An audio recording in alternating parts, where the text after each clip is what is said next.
इतना सुनते ही धर्मराज उठकर श्री नारायण जी के पास गए, जहाँ पताल में शेषनाग की शैया पर श्री नारायण जी विराजमान थे और श्री लक्ष्मी जी उनके चरण दबा रही थी। वहां जाकर धर्मराज जी ने दंडवत कर और हाथ जोड़कर कहा, हे त्रिलोकीनाथ श्री महाराज जी, जो जीव जन्म जमांतर के पापी थे उनको आपके दूत विमानों पर चढ़ाकर वैकुंठ को ले गए हैं। तब नरकों में भोगने का दंड किसको देवे और किस प्रकार दंड दिया जाए।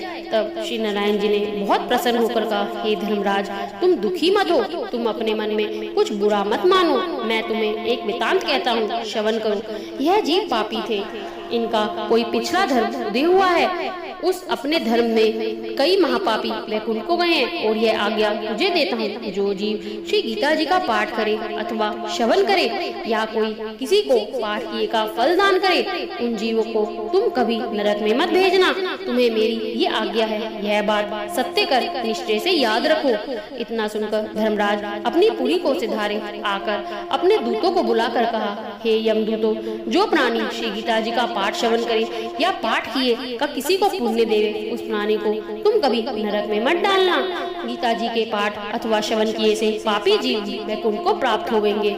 जो जीव श्री गीता जी का पाठ करे श्रवण करे, उसका फल कहाँ तक कहें, कहने में भी नहीं आ सकता।